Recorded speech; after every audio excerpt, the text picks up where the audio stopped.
In this video, we shall study the process of convergence in convex lens and divergence in concave lens and how to draw the diagrams of both convergence as well as divergence. Now, what is convex lens? Convex lens, the one which is bulged outward, right? So, this is what the convex lens is. Now, in the convex lens also, when the light is sent parallel to each other, here as shown in the figure, it meets. Now, can you recall the comparison between a convex lens and the previous prism arrangement? You can see here it converges exactly like how it has happened. It is because a convex lens is just like how we have arranged a prism in this manner. In fact, the prisms have a plane surfaces, whereas a convex lens has a curved surface. And what exactly happens in the prism will happen in the convex lens. So the light ray which are parallel will converge at a point. I just want to bring to your notice a very important observation here which will help you in your exam. When the light rays parallel to each other here and parallel to a principal axis, which I'll tell you later, they converge. Now look at this diagram. The light ray, instead of going straight here, it bends exactly like how it has happened in the prism. It bends and again it has bent here, because from here air to glass and then from glass to air, twice it is bending, right?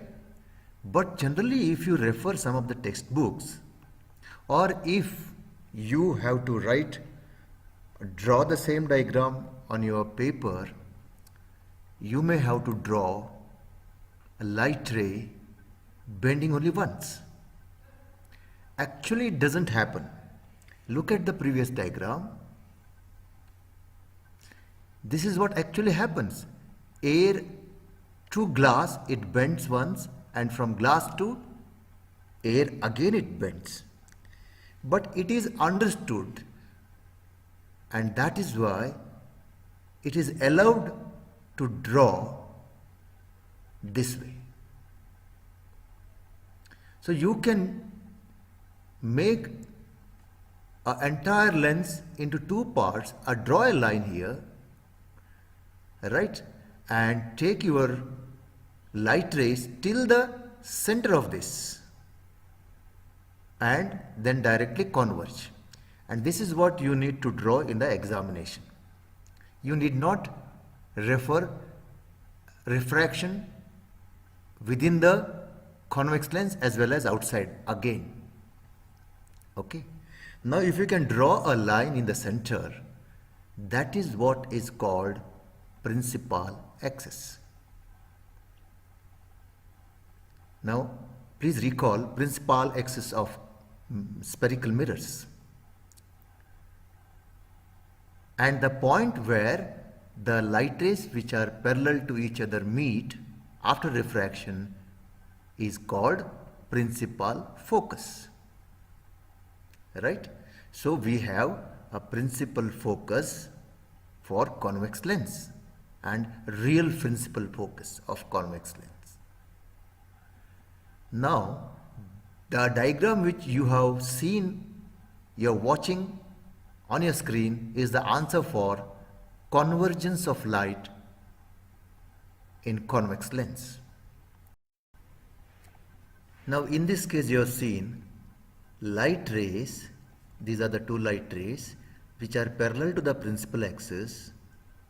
They gets converged and they meet here, and this is the point which is called principal focus of convex lens. So if you send light rays from this end, they meet here on the other side of the convex lens. Please remember this point. Since convex lens is a transparent medium, you can either send a light rays parallel to the principal axis from this side, even on the other side. Alright? If you send light rays from this end, principal focus will be on the other side. Or if you send light rays from other end, the principal focus will be opposite to that. So, convex lens will have principal focus on either side. Please remember this. Whereas mirrors will have a single principal focus. This point to be noted. Please practice these diagrams. I hope you have understood why convex lens converges. For this, now we are talking about divergence. Look at this. The lights are moving away, light rays are moving away, right? So it's a divergence of light rays. Now how to draw this? As usual, we require a ruled paper because we are going to repeat this on the same type of paper in the exam. So it is better to practice, and then you should keep aside now a scale as well as a protractor. These are the things which are required. I am sure that you will be following this video right from here onwards and draw simultaneously all the steps which are shown on the screen, and that will help you to practice.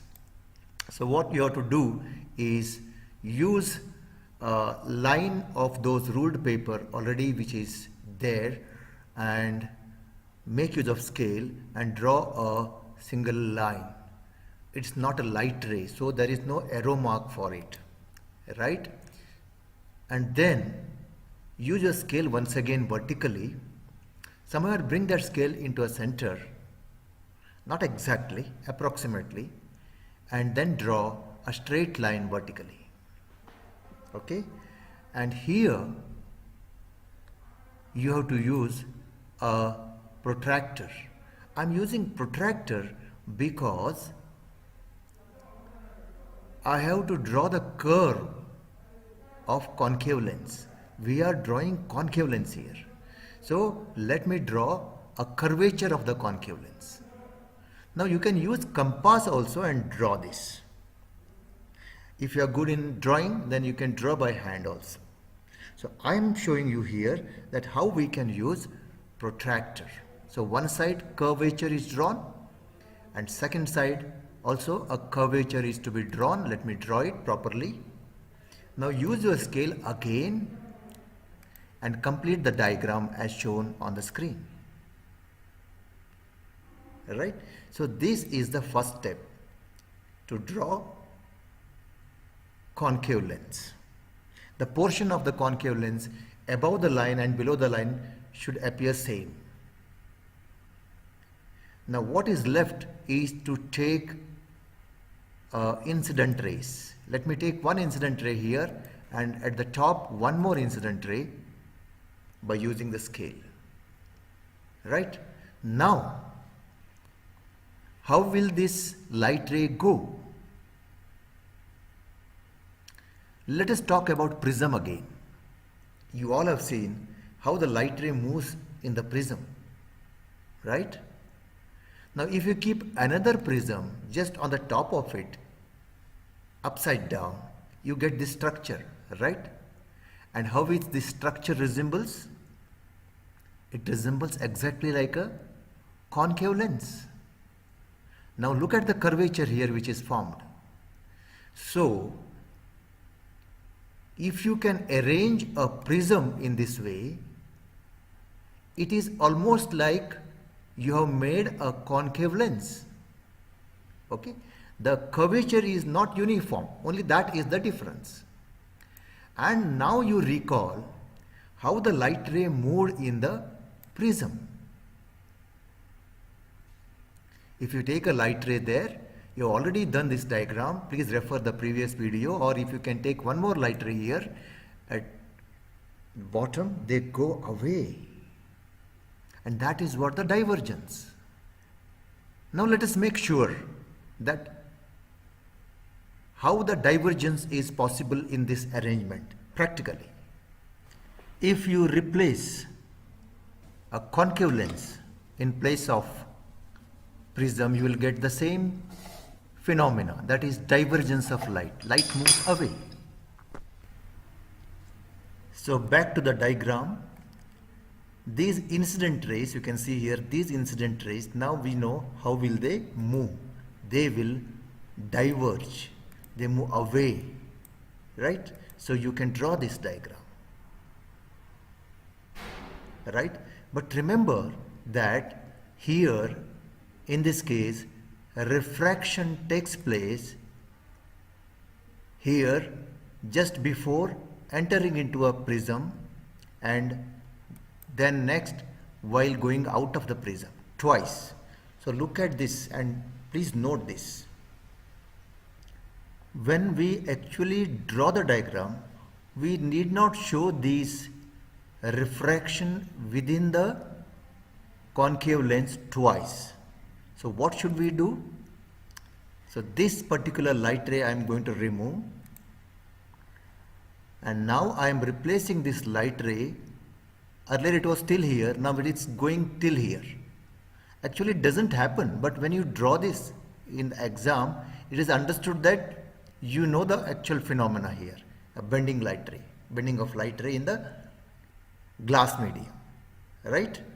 So the next also here, what I am doing is, I am considering these two light rays till the center, and that is why you can draw a line at the center here. And now, next step is very important. You have to take a scale and make a single point at some distance, maybe 2 centimeter, 3 centimeter here. This is very important step, right? Why? Because our next step is to draw the refracted ray, and we know refracted ray are moving away from each other here. But in what direction? For that we need to take a reference here. So fix one point here, some distance, either 1 centimeter, 2 centimeter, depends on your diagram, and then keep your scale exactly in such a way that one of the edge of the scale should pass through this point, and also the another edge should pass through the point where the light ray is incidented here. Okay, so I am asking you to take this light ray till the center and then draw the refracted ray, right? In the same way, here you have to keep in such a way that the edge of the scale passes through this point, and you have to draw the refracted ray. This is what divergence is. But why did we do that? What is this point called? Well, when we extend this backward, okay, and whenever you extend the light rays backward, they are not the real rays, it's the direction, okay, that's why it is in dotted lines, right? In the same way, the earlier, the first one is, you have to keep it here, extend it backward. So they appear to meet. Let me tell you, they appear to meet. And that point is called principal focus of concave lens. Okay, and this particular line is called principal axis. Right now, it is very easy to define principal focus of concave lens. How will you define? Light rays which are parallel to the principal axis diverge in concave lens. When they are extended back, they appear to meet at a point on principal axis, which is called principal focus. Right? Now, we have taken this side as a point. Suppose if you take a light ray from this end, then they meet at this point. So this concave lens will have two principal focuses on either side. Point to be noted, right? Here we will end this video. Hope you will practice this. This diagram is so important for all the remaining diagrams of light chapters of 10th and 12th. I hope you will practice many times and remember all the things which is told in this video. Thank you. See you in the next video.